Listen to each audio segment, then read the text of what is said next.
우리가 나눌 하나님의 말씀은 신약성경 갈라디아서 5장입니다.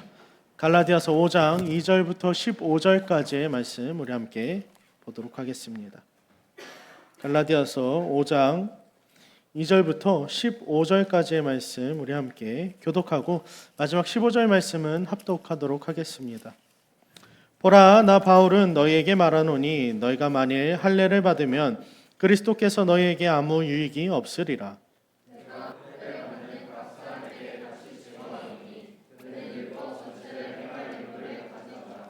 율법 안에서 의롭다함을 얻으려 하는 너희는 그리스도에게서 끊어지고 은혜에서 떨어진 자로다. 그리스도 예수 안에서는 할례나 무할례나 효력이 없으되 사랑으로서 역사하는 믿음뿐이니라.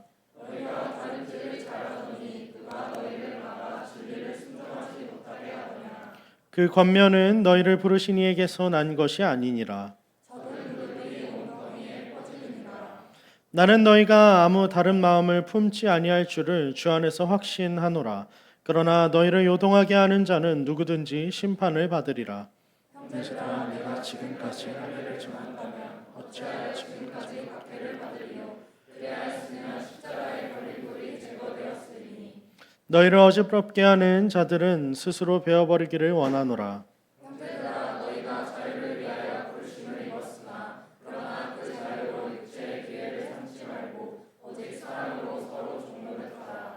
온 율법은 내 이웃 사랑하기를 내 자신같이 하라 하신 한 말씀에서 이루어졌나니 먹으면 피차 멸망할까 조심하라. 아멘. 네, 자리에 앉도록 하죠. 저와 앞뒤로 인사해 볼까요? 안녕하십니까? 네, 한 주간 평안한 삶을 잘 살았습니까, 여러분? 네. 자연스럽지 않은데. 우리가 오늘 이제 갈라디아서 어느덧 5장까지 살펴보고 있습니다. 이제 갈라디아서 5장 살펴보고 나면 6장이 마무리되는데요. 6장이면 이제 갈라디아서가 끝나는데 여러분 이쯤 오면 이제 답할 수 있어야 될 것 같아요. 복음이 무엇입니까? 라고 물어보면 복음은 이것입니다. 복음이 우리에게 이루어준 구원은 어떤 의미입니까? 하면 구원은 이것입니다. 그렇다면 복음을 믿는다는 것, 그 믿음은 무엇입니까? 이러한 질문들 앞에서 여러분 답할 수 있어야 합니다. 오늘 본문 속에서도 바울은 다시 한 번 더 갈라디아서 1장부터 4장까지의 그 긴 내용들을 다시 한 번 더 요약하는 내용으로 우리에게 다가오고 있습니다.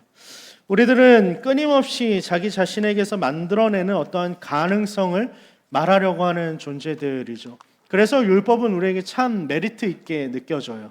늘 그 무언가를 해서 나를 증명하고 나를 세워서 하나님 앞에서 조금이라도 나를 더 나은 사람으로 만들 수 있을 것 같다라고 하는 어떠한 가능성을 우리는 끊임없이 우리 안에서 이야기한다는 거죠. 그런데 여러분, 우리뿐만 아니라 초대교회 가운데 이 갈라디아 성도들 가운데에도 그 마음이 반복적으로 드러났습니다. 믿음이 있다라고 해서 예수를 안다라고 해서 그 사랑이 무엇인지를 깨달았다라고 해서 이 율법이 주는 어떠한 유혹, 그것이 완전히 사라지지 않고 우리 안에 반복적으로 남아서 끊임없이 우리가 싸워나가야 하는 어떠한 유혹으로 남아있다라는 거죠. 믿음이 주어졌음에도 불구하고 사람들은 믿음과 율법을 동일시하고 동일선상에서 이것을 이야기하게 참 즐겨합니다. 그런 사람들에게, 이런 성도들에게 이제 바울은 무엇이라고 이야기합니까? 우리 4절 말씀 함께 읽어보겠습니다. 함께 읽겠습니다. 율법 안에서 의롭다함을 얻으려 하는 너희는 그리스도에게서 끊어지고 은혜에서 떨어진 자로다. 아멘. 만약 당신들이 율법 안에서 의롭다함을 아직도 이루려고 노력한다라고 한다면 하나님 앞에서 내가 뭔가를 더 낫게 만들기 위해서 증명하려는 삶을 살고 있다라면 여러분은 여러분의 인생은, 여러분의 삶은, 그 생명은 그리스도의 은혜로부터 끊어진 것입니다라고 바울은 우리에게 경고하고 있다는 거예요. 그렇다면 왜 도대체 바울은 이렇게 강력한 경고를 통해서 우리에게 이야기하고 있는 것입니까? 바로 율법, 우리가 끊임없이 유혹받아서 나를 증명하려고 하는 그 욕구, 그 율법이 실은 우리의 인생의 궁극적인 해답이 되어줄 수 없다는 걸 바울은 지속해서 우리에게 이야기했기 때문입니다. 왜 그것이 해답이 될 수 없습니까? 그것이 분명한 한계를 갖고 있기 때문이죠. 누구도 율법을 다 지킬 수 없을 뿐더러 인간은 유한하기 때문에 하나님 앞에서 온전하게 그것으로 설 수 없을 뿐더러 더 나아가서 고린도후서 3장의 말씀 속에서 바울은 율법이 무엇으로 주어졌다라고 말하느냐? 우리를 죽이는 것이라고 분명하게 이야기합니다. 그것은 그저 돌판에 새겨진 법조문일 뿐입니다라고 우리에게 경고하고 있어요. 여러분, 이 율법이라는 것은요, 어떠한 인격도 그 안에 능력도 없는 것임을 우리는 기억해야 합니다. 그건 그저 법조문에 불과한 것이죠. 어쩌면 우리가 살아감에 있어서 일종의 기준은 될 수 있을지 모르겠지만 여러분, 그 기준을 충족시키기 위한 능력이 그 안에는 상실되어 있다라는 거예요. 그러므로 그것을 지켜서 하나님 앞에 의로움을 이루어 나가는 우리들의 삶 가운데에는 실은 아무런 쓸모짝에도 없는 것이죠. 결국 율법 안에서 의롭다함을 얻으려고 하는 그 행위, 그 삶을 살아가는 것은 다시 한 번 더 무엇을 반증하는 것입니까? 나에게 주어진 그 은혜가 충분하지 않다라고 말하는 것과 동일한 거예요. 그래서 그 은혜를 버리는 것과 같다라고 오늘 바울은 이야기하는 겁니다. 은혜에서 떨어진 자로다라고 우리에게 아주 경고하고 있어요. 율법과 그리스도의 은혜가 같은 선상에 놓일 수 없다라는 걸 우리는 이제 충분히 이해할 수 있을 겁니다. 이제 분명해지는 것이죠. 하나님이 우리에게 이루어주고자 하시는 그 구원 자체가 여러분 단순히 우리가 조금 더 나은 사람이 되고 나은 존재가 되는 데 있지 않다라는 걸 좀 기억하시길 바랍니다. 여러분이 예수를 믿어서 좀 더 착해지고 좀 더 선해지고 조금 더 성실한 사람이 되는 게 목적이라고 한다면 여러분 그게 구원이 아니에요. 그건 세상 가운데 그냥 이루세요. 그것은 구원이 결코 아닙니다. 하나님이 우리에게 주고자 하시는 구원은 단순히 천국을 가고 더 나은 사람이 되고 어떠한 도덕적 차원에서 나은 존재를 말하기 위해서 우리에게 구원을 말씀하시는 것이 아니라 더 이상 이 삶 가운데 내가 주장함으로써 하나님 앞에 이룰 수 있는 것이 아무것도 없기 때문에 그러므로 그것을 깨닫고 나의 삶의 주인이 하나님이심을 고백하고 또 이제는 하나님이 주인이신 그 나라 가운데 그분의 통치 아래 온전히 순복하면서 살아가는 것이 진정한 의미에서의 구원인 거죠. 이제는 하나님의 백성답게 내가 뭔가를 주장하고 내가 내 삶을 어떻게 해보려는 것이 아니라 내 삶을 하나님의 통치 아래 두고 그분의 뜻을 따라서 내 뜻이 아니라 그분의 뜻을 드러내며 살아가는 것, 그것이 하나님이 우리에게 이루어주고자 하시는 구원이라는 겁니다. 그러므로 여러분 율법은 내가 내 삶을 주장해서 무언가를 이루려고 하는 것이기 때문에 고로 하나님의 은혜를 통해서 우리에게 이루어 주신 구원과는 완전히 다른 방향으로 나아가는 삶이라는 겁니다. 그렇기에 여러분 지금 갈라디아 성도들이 말하고 있는 그 믿음과 은혜와 또 율법을 같은 선상에서 이야기하려고 하는 그 행위는 그리스도의 은혜가 아무것도 아닌 것처럼 만들어버리는 그러한 삶이라는 거예요. 고백이라는 거죠. 여러분 이제 우리는 은혜로 구원받은 자들임을 분명히 해야 할 때입니다. 그렇지 않습니까? 여러분 우리는 은혜로 말미암아 구원을 받았습니다. 여러분 확신하시죠? 믿습니까? 네. 이건 확실한 사실이에요. 그러나 우리는 이 삶을 잘 누리지 못하는 것 같아요. 왜냐하면 우리는 기다리는 걸 참 잘 못하는 사람들이거든요. 나의 삶이 구원받았다라고 말하는데 구원받기 이전과 후가 별 차이 없는 것 같아서 여전히 변하지 않은 듯한 부족한 자신의 모습을 참지 못하고 또 무언가를 해나가기 시작하는 겁니다. 무언가를 또 증명하기 시작하는 거죠.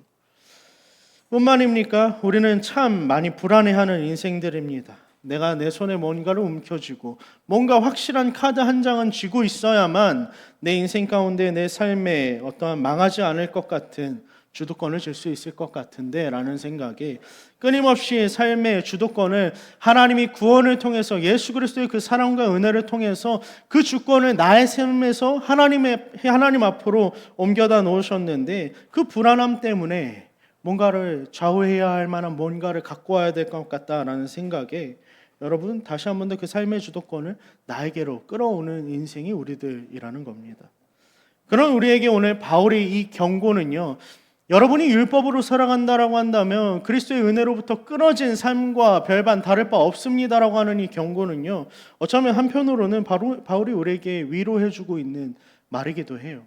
여러분 아무것도 하지 않아도 괜찮습니다. 여러분 괜찮다라고 말하고 있는 거예요. 예수면 충분하다, 우리에게 다시 한 번 더 바울은 이야기해주고 있는 겁니다. 너희는 여전히 그리스도의 은혜에 붙어 있어서 결코 세상의 그 경고처럼 망하지 않게 될 거야 라고 우리에게 다시 한 번 더 이야기해 주는 겁니다. 사랑하는 청년 여러분, 여러분의 삶 가운데 그리스도의 은혜, 그리스도의 사랑이 있기를 주님의 이름으로 축복합니다. 그래서 이 삶 가운데 여러분이 이루려고 하는 어떠한 삶을 살아가는 것이 아니라 하나님이 우리에게 의도하신 그 삶, 그 목적, 그 뜻이 어디 있는지를 분별하고 그것을 위해서 온전히 나아갈 수 있게 되길 축복합니다. 그러나 여러분, 그 삶은요, 우리가 이루어가는 것이 아니라 하나님이 반드시 우리를 이끌어 가셔서 이루게 하실 겁니다. 그게 바로 하나님의 사랑, 그 은혜임을 기억하는 우리들 되길 주님의 이름으로 축복합니다. 우리가 지난 겨울부터 계속해서 이야기하는 주제 중 하나가 바로 믿음이에요. 여러분, 믿음에 대해서 우리가 계속해서 알아가는 중에서 오늘 갈라디아 오늘 본문 말씀도 다시 한 번 더 우리에게 믿음이 무엇인지에 대해서 소개하고 있습니다. 그런데 오늘 본문에서도 율법과는 대조적인 무엇인지를 이야기하고 있는데, 여러분 오늘 본문은 무엇이라고 말하고 있습니까? 5절 말씀 함께 읽어볼까요? 함께 읽겠습니다. 시작. 우리가 성령으로 아멘. 우리가 신앙생활을 하면서 가장 크게 좌절하는 건 아까도 이야기했지만 변하지 않는 나 때문일 거예요. 예수를 믿었고 이제는 좀 달라져야 할 것 같은데 여전히 그 자리에 있는 나를 보고 좌절하고는 하죠. 그래서 믿음을 위해서 뭔가를 더 해야 될 것 같은 그 부담감을 우리는 참 많이 느낍니다. 그러나 여러분, 오늘 말씀은 우리에게 믿음이 무엇인지를 분명하게 다시 하고 있어요. 여러분, 믿음은 무엇으로 말미암아 우리에게 생겨난다고 오늘 말씀은 기록합니까? 성령으로 인하여서라고 분명하게 이야기하고 있습니다.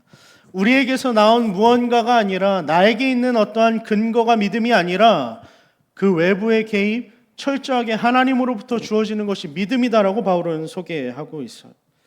그런데 여러분, 믿음은 우리가 생각하는 것처럼 나를 어떻게 바꿔서 어떠한 대단한 사람으로 만드는 것이 아니라, 오늘 본문에서 소개하고 있는 믿음은 무엇이라고 말합니까? 그 믿음은 의의 소망을 기다리는 것이다 라고 우리에게 소개하고 있어요. 왜 기다림입니까, 여러분? 왜 무언가를 하라고 요청하지 않고 믿음이라고 하는 건 기다린다라고 하는, 인내한다라고 하는 그 단어의 연장선에 계속해서 놓여지는 걸까요? 왜겠어요, 여러분? 할 수 있는 게 아무것도 없기 때문이죠. 성령도 우리에게서 나온 것이 아니고 믿음도 우리에게서 나온 것이 아닙니다. 의로움도 여러분 우리에게서 나온 것이 아님을 여러분 기억해야 해요. 그로 우리는 아무것도 할 수 없는 존재이기 때문에 우리가 할 수 있는 것이라고는 성령께서 내 안에서 역사하셔서 믿음을 주시고 그 믿음으로 말미암아 내 가운데 이루어질 의를 소망하며 날마다 기다리며 나아가는 것밖에는 없다라는 겁니다. 여러분, 이 소망을 갖고 살아가고 계십니까? 여러분 가운데 믿음이 있다고 한다면 이 의의 소망이 있어야 합니다. 내가 무언가를 이루기 위한 어떠한 소망, 어떠한 존재가 되겠다라는 그러한 차원의 소망이 아니라, 하나님 나에게 이루어 주셔서 반드시 하나님을 닮아가게 하시고야 마실 그 하나님의 일하심이 내 가운데 기대가 되어져야 한다는 거죠. 그런데 여러분, 우리가 이러한 소망을 품을 수 있는 근거가 무엇이에요? 여전히 그 근거도 나에게 없다는 게 문제입니다. 6절 말씀 함께 읽어볼까요? 함께 읽겠습니다. 시작. 그리스도 예수 안에서는 할례나 무할례나 효력이 없으되 사랑으로서 역사하는 믿음뿐이니라. 아멘. 우리가 이제는 믿음으로 말미암아 의의 소망을 기다리는데, 바라보고 소망하며 나아가는데, 여러분 바울은 다시 한 번 더 우리에게 분명하게 이야기합니다. 우리 가운데 역사하는 것은 내가 아니라, 나의 어떠함이 아니라 또다시 외부의 개입, 철저하게 사랑으로 역사하는 믿음이다라고 이야기해요. 여러분, 사랑이 무엇이죠? 사랑으로서 역사하는 믿음이라고, 믿음에 대해서 오늘 바울은 이야기하고 있네요. 사랑이 무엇입니까? 사랑은요, 여러분, 어떤 감정, 어떤 뭔가 생각만 해도 눈물이 차오르고 막 이렇게 눈물이 또르르 날 것 같고 가슴이 아려오고 그런 게 사랑이 아니죠, 여러분. 사랑은요, 지극히 현실적인 거예요. 사랑은 오래 참는 것이고 온유하고 시기하지 아니하고 무례히 행하지 않는 것이 사랑입니다. 그것은 우리의 허다한 죄를 덮는다라고 말씀은 기록해요. 그런데 이 사랑은요, 여러분, 우리에게서 나오는 것이 아님을 기억해야 해요. 우리가 단순히 사람들을 무례히 대하지 않는 것이 사랑이 아니라 여러분 실은 무례하게 대할 수밖에 없었던 그러한 비천한 존재인 우리를 사랑하신 그리스도의 사랑만이 진정한 사랑인 것이죠. 그러한 우리를 향해서 보이신 사랑, 철저하게 낮아지시고 내어지시고 죽기까지 순종하실 수밖에 없었던 그 그리스도의 삶이 바로 사랑인 겁니다. 그리고 그분은 우리에게 무엇을 요구하시죠? 아무것도 요구하지 않으세요. 무언가를 더하라고 바라지도 않으시고 우리에게 짐을 더 짊어지라고 말씀하지도 않으세요. 묵묵히 그분이 온 삶을 다해서 이루어내신 그것을 그저 내어주시고 그분의 온전한 손해가 묻어있는 그 삶을 받아서 온전히 누리라고 우리에게 주시는 것이죠. 여러분, 그게 사랑이다라고 말씀은 기록해요. 사랑하는 청년 여러분, 우리 가운데에 사랑으로 역사하는 그 믿음이 있습니까? 여러분의 삶 가운데는 그 사랑이 정말 절절하게 다가오고 있습니까? 자랑하는 곳에서 내가 뭔가 지키고 싶어하는 것이 있는 곳에서는요, 여러분, 사랑이 절대로 나타나지 않아요. 내가 죽기 싫어하고 내가 버티고 있는 곳에선 사랑이 드러나지 않습니다. 그러나 여러분, 지금 제가 하는 이 말을 오해하지 않길 바라요. 여러분에게 뭔가를 더 하라고, 가서 죽어라, 가서 뭔가를 더 버텨라 라고 하기 위해서 여러분 사랑을 말하는 게 아님을 기억하길 바랍니다. 여러분에게 더 열렬히 누군가를 사랑하고 품고 하라는 어떤 율법적 요구를 말하는 게 아니에요. 우리는 여러분 본성적으로 어쩔 수 없이 구원받았음에도 불구하고 여전히 내가 내 삶의 주인이 되고 싶어하고 여전히 내 삶을 자랑하고 싶어하는, 드러내고 싶어하는 인생들이 우리들입니다. 그러나 그리스도의 사랑 앞에서 여러분 우리는 무엇을 하게 되죠? 진짜 그리스도의 사랑을 깨달은 자들, 경험한 자들의 인생은요, 그 사랑 앞에서 나를 지워가기 시작합니다. 말씀 앞에서 절제하기 시작하고 말씀 앞에서 나에게 허락되어진 자유를 방종으로 사용하지 않고 순종하기 위하여서 나아가죠. 여러분, 좌절하지 말길 바랍니다. 여러분의 삶이 그렇다 하지 않을지라도 하나님은 여전히 여러분을 사랑하세요. 여러분이 그리스도의 사랑은 여러분에게 유효합니다. 그러나 여러분 기억할 것은, 우리가 좌절하지 말 것은 이것이 결코 단시간 내에 한순간에 이루어지는 것이 아니기 때문에 여러분 평생토록 걸어가야 하는 길이기 때문에 끝까지 여러분 그 사랑을 기억하고 묵상하고 날마다 그 사랑에 노출되어서 살아가는 인생들이 되길 바랍니다. 그러나 어려움을 무릅쓰고 그 길 위에 서 있음으로 말미암아 우리가 발견하게 되는 우리의 삶의 모습은 무엇입니까? 누가 강요하지 않았음에도 불구하고 내가 원치 않았음에도 불구하고 여러분 우리가 다시 한 번 더 그 사랑의 자리에 서 있다라고 하는 그 사실을 통해서 우리가 발견하게 되는 것은 우리 삶의 질서가 변화하고 있다는 거예요. 이전에 그리스도의 사랑이 없을 때에는 내가 내 인생의 주인이었고 여전히 내 인생에 무언가를 이루기 위해서 살아가려고 했다면 그리스도의 사랑을 아는 순간 그것이 충분하다라고 말하는 순간 여러분 하나씩 내려놓을 수밖에 없는 나의 삶의 질서의 어떠한 변화를 발견하는 것이죠. 나의 삶의 질서가 나에게서부터 하나님으로 옮겨가는 그 과정을 우리는 경험하게 됩니다. 바라건대 우리 가운데에 그 그리스도의 사랑의 역사가 날마다 차고 넘치길 간절히 소망합니다. 그래서 우리가 옮김받은 자들임을 계속해서 기억하고 확인하며 나아갈 수 있는 그 믿음의 역사가, 사랑이 우리 가운데 있기를 주님의 이름으로 간절히 소망하고 축복합니다. 마지막으로 여러분, 바울은 우리를 향한 하나님의 부르심이 자유라고 이야기해요. 13절 말씀 함께 읽어볼까요? 함께 읽겠습니다. 시작. 형제들아, 너희가 자유를 위하여 부르심을 입었으나 그러나 그 자유로 육체의 기회를 삼지 말고 오직 사랑으로 서로 동노릇하라. 아멘. 복음은 분명하게 우리를 율법의 어떠한 요구로부터 자유롭게 했다라고 반복해서 이야기하죠. 더 이상 내가 내 인생의 주권을 붙들고 있지 않아도 괜찮다라고 하는 그 위로를 우리에게 복음은 늘 알려줍니다. 그러나 여러분, 우리가 오해하지 말아야 할 것은 복음이 우리에게 자유를 주었다라고 했을 때 그 자유는요 결코 목적 없는 어떤 방종이 아니라는 거예요. 왜냐하면 복음이 우리에게 허락한 자유는요 하나님이 이루시고자 하시는 그 구원은 우리를 향해 부르시는 새로운 방향의 목적의 부름심이기 때문입니다. 그 가운데로 우리를 이끌어가기 때문이죠. 자유를 갖고 내가 원하는 대로 살 수 있겠다라고 하는 어떠한 안도감에 취해 있게 하지 않고, 그렇게 말하지 않고 육체의 기회를 호시탐탐 노리는 인생으로 우리를 끌고 가는 것이 아니라, 이 자유는 여러분 우리를 다시 한 번 더 그리스도의 사랑에 아주 단단히 메어놓게 하는 것이라는 것을 우리는 기억해야 합니다. 그래서 우리 인생은 이제 어디를 향해 나아갑니까? 우리는 자유한 인생이기 때문에 그 자유를 갖고 그리스도께서 그리하셨듯이 남들을 섬기는 일을 향해서 나아가게 하는 거죠. 그래서 오늘 13절의 말씀은 우리로 하여금 오직 사랑으로 서로 종노릇하라라고 권면하고 있는 거예요. 무엇으로 종노릇합니까? 오직 사랑으로 종노릇하라라고 이야기합니다. 또다시 사랑으로서 역사하는 믿음으로 말미암아 그 삶이 이끌리게 된다는 것이죠. 그런데 그 사랑은 내 안에 근거를 둔 사랑이 아니라 내가 무언가를 이제 깨달아서 대단한 존재가 되어서 사랑할 수 있는 게 아니라요, 여러분. 그 사랑은 나에게서 나오는 사랑이 아니라 그리스도께서 나를 사랑하신 그 사랑으로 다른 이들을 섬기는 것, 사랑하는 것인 것이죠. 철저하게 그분이 주신, 하나님이 주신 그 사랑이 나를 이끌어가는 그 인생을 경험하는 것이 진정한 자유라는 겁니다. 여러분, 사랑은 선택이 아닙니다. 그것은 은혜를 입은 자에게서 나와야만 하는 아주 자연스러운 삶의 자세인 것이죠. 바라건대 여러분, 날마다 여러분 가운데 사랑이 차고 넘치길 원합니다. 서로 간에 종노릇하는 것을 기뻐하고 서로 간에 사랑하기를 즐겨할 수 있는 우리가 되길 원합니다.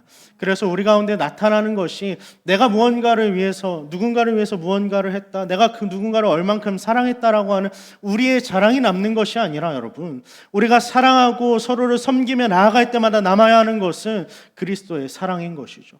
그래서 우리 공동체 가운데 날마다 고백되어지고 날마다 남는 것이 온전히 예수 그리스도의 사랑, 그 복음의 놀라운 능력만이 우리 가운데 선포되어지길 간절히 소망하고 축복합니다.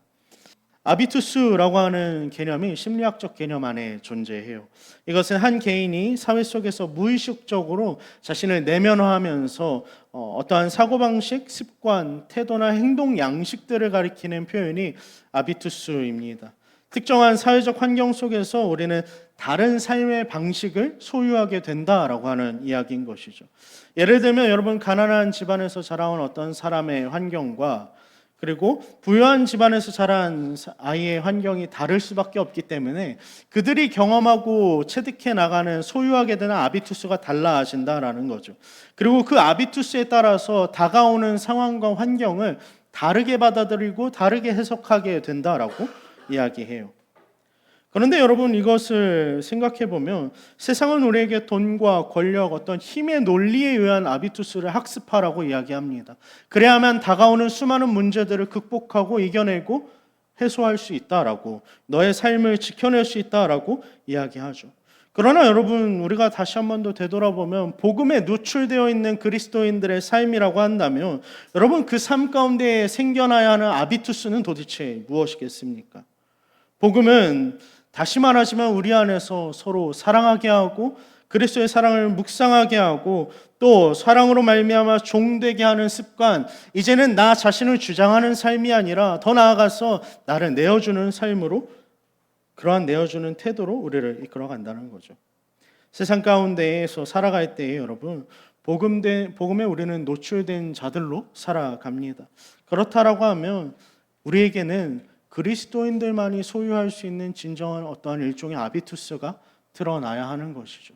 그래서 나에게 원수 같은 자들이 다가올 때 그들을 대하는 나의 삶의 방법도, 어떠한 문제들이 나에게 나타났을 때에 나의 삶을 망할 것 같은 그 어려움 속에서도 여러분, 우리에게 허락되어진 그 아비투스로 말미암아, 그 사랑으로 말미암아 우리는 것들을 다르게 해석하고 다르게 대하고 다르게 반응하며 나아가는 자들인 겁니다. 제가 생각할 때 여러분, 그리스도인들이 가지게 되는 아비투스는요, 죽음의 자리일지라도 그것이 죽는 자리임을 알매도 불구하고 그 자리로 더욱 들어가는 삶을 사는 것이 그리스도인들의 삶입니다. 남들은 끊임없이 높아지는 자리로 나아갈 때 우리는 낮아지는 자리로 나아갑니다. 남들을 위해 군림하기보다는 섬김으로 말미암아 스스로 종되어가는 인생을 살아가는 것이 우리들의 아비투스인 것이죠. 세상은 그런 우리에게 분명하게 경고할 거예요. 너 그렇게 하나님의 이름으로 살아간다라고 말하고 복음이면 됐다라고 말하면서 살아가다간 너의 인생 망한다라고 말이죠. 끊임없이 우리를 협박하고 우리에게 그것을 확증시킬 겁니다. 그러나 여러분, 복음을 이루어 주신 그리스도의 그 사랑, 그 은혜를 우리가 기억할 때에 그 죽음의 자리, 섬김의 자리, 낮아지는 그 자리야말로 실은 우리를 살린 그리스도께서 걸어가신 자리, 서 있으셨던 자리임을 우리는 깨닫게 되는 겁니다. 그래서 누군가를 섬기는 것이 우리에게 부담이거나 어려움이 아니라, 용서하는 것이 무거운 짐이 아니라 실은 내가 그 상대방을 바라보듯이 하나님이 나를 바라보셨어야 하는데 하나님은 나를 참으셨고 나를 향해서 사랑으로 말미암아 나를 다시 한 번 더 붙드셨다라는 것을 기억하게 하는 그 자리라는 거죠. 바라건대 여러분, 날마다 여러분의 삶 가운데 하나님께서 허락하신 그 사랑을 붙들길 주님의 이름으로 축복합니다. 그래서 낮아지는 자리, 섬기는 자리, 그 자리일지라도 여러분의 인생이 망하지 않는다라는 것을 말씀 가운데에서 확증하고 계신 그 그리스도의 사랑으로 말미암아 다시 한 번 더 믿음으로 굳건하게 나아갈 수 있는 여러분의 삶이 되길 간절히 소망하고 축복합니다. 마지막으로 여러분, 말씀을 마무리하도록 하겠습니다. 사랑하는 청년 여러분, 우리 공동체 가운데에 바라온데 여러분 사랑으로 역사하는 그 믿음의 일들이 여러분 가운데에 차고 넘치길 원합니다. 그런데 여러분, 그러려면요 한 가지가 필요해요. 다른 것이 아니라 여러분이 무언가를 해야 된다는 건 아닌데 여러분 가운데에 그리스도의 사랑이 뭔지를 알지 못하고서는 이것이 결코 불가능합니다. 그냥 얄팍한 수준으로 그리스도께서 나를 위해서 죽으셨구나 아멘 하고 지나가는 정도로 아는 어떠한 지식의 차원에 머무르는 것이 아니라 여러분이 여러분의 인생일 그 사랑에 걸어도 되겠다라고 하는 그 사랑 외에는 다른 소망도 어떠한 기대도 없다라고 하는 것을 아는 수준까지, 그래서 그 믿음으로 살아가는 수준까지 이르길 주님의 이름으로 축복합니다. 그래서 우리 공동체가 하나님이 허락하신 사랑으로 차고 넘쳤으면 좋겠습니다. 우리가 서로 간에 만나고 서로 간에 교제하고 예배하는 그 모든 가운데에 여러분, 우리가 주어진 그 자유를 가지고 서로를 향한 섬김을 통해 기쁨을 나누며 나아갈 때 우리 가운데 남는 것이 우리의 어떠함이 아니라 바라건대 하나님의 영광, 하나님의 은혜, 그 그리스도의 사랑이 되길 주님의 이름으로 간절히 소망하고 축복합니다.